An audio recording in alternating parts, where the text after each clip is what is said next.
Joining us now on the Emerald Queen Casino Sportsbook Hotline to talk about the Dogs going to the national championship. It's CBS Sports' Rick Neuheisel. Rick, how's it going? I am well. How are you guys there basking in this natty glow? You know what? She's basking, Rick. I ain't basking. Go Cougs. No basking for Bumpus? I don't buy that. Bump. You know what, though? I will say, I think, though, Bump, even though you are a Coug, you've enjoyed talking football. Yeah, it's hard for not sure. to talk football. Mm-hmm. You know what I mean? When it comes to a great team. And Rick, we could not be happier to have you on. Obviously, head coach of the Huskies from 99 to 2002. And you've been there. You've seen greatness. You've coached greatness. And we're so happy to have you talk about what I think is a great team.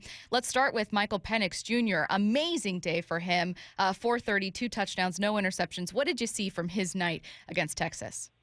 Well, it's the same thing we've seen for now 21 straight wins. I mean, the guy is phenomenal. He just makes it rain with these teardrops from heaven that just land over the top of the shoulder of these DBs, and it's as if no matter who's around, there's this foursome of receivers, and I'd include Jack Westover in there too, right? No matter who's involved, he sees them open and he throws them open, and to me, that's the gift of an NFL quarterback. And I think while he may not be in the conversation with the Drake Mays and the Caleb Williamses and so forth in the early picks, I guarantee there's a number of NFL scouts that are looking at him and saying, I'm keeping this to myself because I think this guy's better than most people think he is. Rick, what do you think it is about this UW program, maybe the way they play, maybe the way they're coached, that always makes them underdogs, no matter who they're playing, no matter what they did the week before? Is it as simple as just them winning close games and not being extremely dominant? Why do people continue to doubt this football team? Well, it's also because of the Pac-12. I mean, the Pac-12 has been disrespected for a number of years.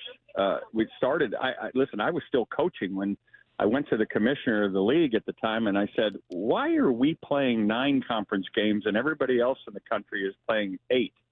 Does everybody realize that this was when it was the Pac-10 that we are guaranteeing ourselves 5 extra losses, and wherever those bullets hit, that's going to keep us from getting to the big prizes nationally.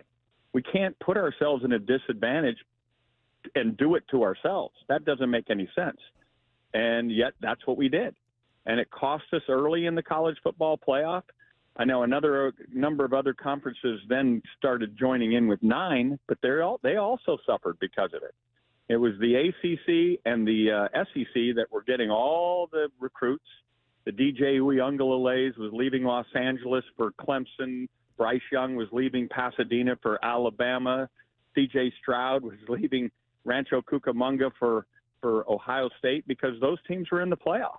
And we did this to ourselves. And but at the end of the day, because we're late night television, people are not realizing how good this team is. And again, I think the wrong team's favored in this game. I think right now Michigan's a 4.5-point favorite. I would have it at least a field goal in favor of Washington because of not only their ability to throw the ball down the field, as we've discussed, but also because of that offensive line giving them a chance to throw it down the field. So but it's a disrespect, and it's just not paying a close enough attention to detail as to how good Washington is. How much of Michigan being favored is kind of like that history of Michigan and seeing them as a powerhouse or all the 5 stars they have? And how much of it is where you can, as an outsider, be like, okay, I see this advantage for Michigan? Like, I know that you would favor Washington, but how do you see the matchup? And I should be on record that I favored Alabama over Michigan. I did not think Michigan was explosive enough as an offense, and yet they were more explosive yesterday than Alabama. They were fabulous in their defensive front, sacking Jalen Milroe 6 times. They had 10 tackles for loss. They had a field day in the backfield of Alabama, and then when the rubber met the road and it was 4th and 3, they came with a Sam Will blitz, and Jalen Milroe couldn't even get close to the goal line. So at the end of the day, it's a really good defense. Now, with that being said, I just said we got the Joe Moore Award-winning offensive line at Washington, and you got Michael Penix with a trio of receivers that have, in the last real big games, I think it was 22 catches for 290 against Oregon and Las Vegas, and last night it was 16 catches for 305 against Texas.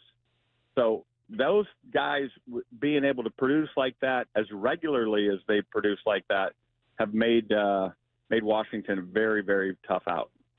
You mentioned just the play of UW's offensive line, so I might already know the answer to this question, but how do you think they stack up against Michigan? You mentioned how Michigan was able to get in the backfield and disrupt everything for Jalen Milroe.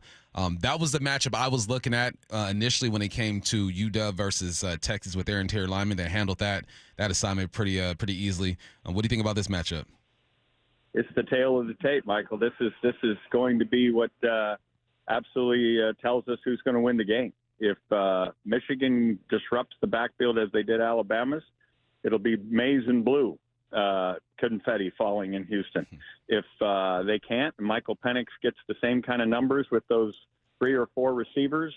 I know Dylan Johnson's going to be questionable, but they only had 100 yards rushing against Texas anyway. If they can find a way to get the same production from that threesome of receivers, then I like Washington. What makes a great college football coach? Because, Rick, when I look around at these teams, like there are teams with more 5-star recruits that did not make it to where Washington and Michigan are right now. You also have 2 coaches who have done an excellent job with their respective teams. I mean, I know that you've been there and you know the answer, and this may differ for everyone. But in your opinion, what makes for a good coach? Well, I'll tell you this, Jimmys and Joes are more important than X's and O's. You got to have good players, but you got to have good players that like each other. There has to be great chemistry. And the secret with these 2 teams, when you talk to them in the post game, is how much they enjoy going to work, how much they enjoy each other. The relationships forged. I mean, you saw both Washington and Michigan sprint onto the field in the victories yesterday. Yeah. The final play of the game, both sprinting. You saw the embraces. And when these 2 teams come back and meet 20 years from now, they're not going to be talking about trophies won. They're going to be talking about the relationships and the friends that they made, and can't wait to find out who's got how many kids and all that kind of stuff. It's the glue. And both Jim Harbaugh and Kalen DeBoer deserve a lot of credit for creating lots of Elmers in the locker room. There's plenty of glue. I like that. My best friend's name is Elmer, Rick, so I appreciate that. There you go. Kirby Smart has some interesting things to say. Obviously, they just whooped on the Seminoles 63-3, and it's almost like he felt bad for FSU because a lot of players opted out. He goes, something has to change. Me and Stacey had a conversation. I go, well, it's going to change next year. You're going to have 12 teams in the college football playoffs, so you have less guys opting out. Things will be fixed there. What exactly is he talking about? What do you think he means when he says something needs to change? You know me, I'm a players guy. I go, look, if these kids are making money now, they want to sit out and protect their futures. I'm okay with it. What's your stance on that, and what do you think Kirby's talking about? Yeah, I don't hate the player. I hate the game. I wish that the transfer portal would wait until after New Year. Mm-hmm. I think we can figure out how to get kids in school, even if they're a couple days late. I think we can catch up and not ask for any favors, but I think we can get into school a couple of days late and still be fine. I think coaches ought to be able to finish their jobs rather than taking the next job. And I also think in the case of Florida State that they should have been able to opt out as a team. They didn't want to play. They were upset. They were disgruntled over the committee's choice. And there will be a 13th team next year that will be disgruntled. And if they don't want to play in the postseason because they're upset, and they ought to have the ability to say, we're not doing it. We're going to just end the season here and be proud of our accomplishments. We shouldn't have teams that don't want to be there, be in bowl games. It's an embarrassment, and it ends up making everybody look bad. We're talking with CBS Sports analyst Rick Neuheisel, head coach of the Huskies from 1999 to 2002, on to talk with us now about the Huskies' appearance in a national championship game. Let's see if they can win it all. Rick, there is a chance they won't have Dylan Johnson in this one. TBD, we'll wait and see, what becomes of that injury. But if he's not there, how does this change the game? Well, I think they've got some other solid backs, but certainly the numbers of carries will go down because you'll be putting the ball in the hands of your MVP, which is Michael Penix. Penix carries might go up. Ryan Grubb's been kind of very careful about how many times he puts Michael Penix at risk, but this is the final game. This is for the enchilada, right? So I wouldn't be surprised. Both he and J.J. McCarthy, the two nines in the game, right? Center field 9. Both he and J.J. McCarthy are, I think, going to be used more in the running game than they have in weeks previous because, again, we're at that point in the season where it makes the most sense. And if Michigan's, trying to get after that pocket by adding people and thinking they can play man-to-man, then it would make sense that Penix will be involved in that running game.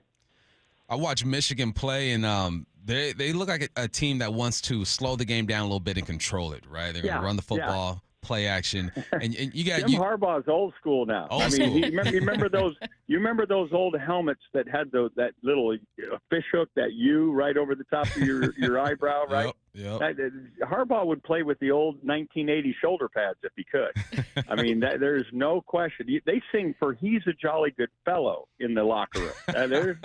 There's no hip hop. This is the old school cat right now. It's khakis and everything else that's involved with that. The Duke of Dad Pants? That's who he is.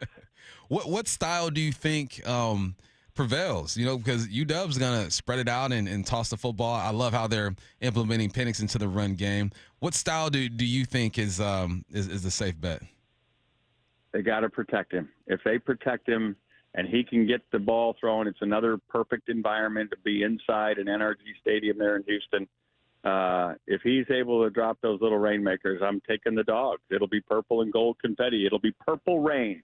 Prince will be rocking out, man, and it will be a blast. But don't discount this Michigan team and its ability to disrupt on defense. They have done it.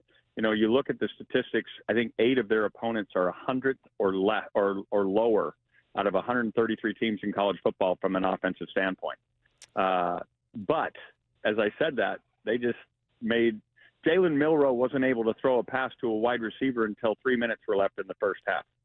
He couldn't get the ball off, and that's Alabama. So it's going to be interesting to watch this Husky offensive line quarrel with the strength of Michigan's defense, that defensive front. Kind of a big final question for me here, Rick. And obviously, it's not quite the elephant in the room. It's regularly discussed when it comes to Washington's road to the playoffs and then their appearance in the Sugar Bowl last night. But obviously, it's the final appearance for any Pac-12 team, right? The conference is ending.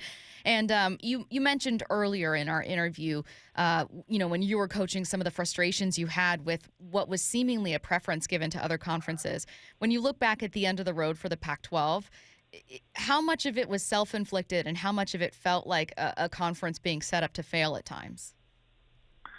Once the college football playoff started and we had gone down the road of the 9 conference games and then the Pac-12 network, which didn't have the distribution and the excitement of the college football playoff and the Alabama-Clemson phenomena, Ohio State at the time, it was doomsday for the Pac-12 because it was easy for those kids to go out and see these exciting brands of football elsewhere with big crowds and such. Our television deal was terrible. Christian McCaffrey would have had a Heisman Trophy if we weren't putting him on at 10:30 at night across the country. Mm-hmm. It just was bad. And then even as we were trying to save this conference, there were a number of people in the conference that decided we were worth more and let their egos get involved. And when their egos got involved, all of a sudden there was very little on the table except an Apple bid for the television rights, which didn't draw the excitement of enough presidents to merit staying. And so Oregon, Washington, Colorado all said, look, we got to do what's best for us. And took the deal that protected the future. Can't blame them for that, but it ended up being a death knell. And in what was the finest year of Pac-12 football in recent memory, we're also playing taps. So it's a shame. It really is. It really is. Thankfully, though, we do still get to see one more Pac-12 team play in the biggest game of them all. Obviously, Washington, number 2, taking on number 1, Michigan in this game. And thank you so much for joining us. The question is, if Washington wins the trophy, where does the trophy go to the conference office? Is that in a small office in Corvallis or Pullman? See, Bump's trying to say. Oh, yeah. We going to Whitman County with that one, Rick. Okay. All right. I'm just asking where that trophy. Where I That's want to exactly go where see it's it. going. It's going to Pullman. He is CBS Sports' Rick Neuheisel. Rick, thanks so much for Thanks, joining Rick. us. See you guys.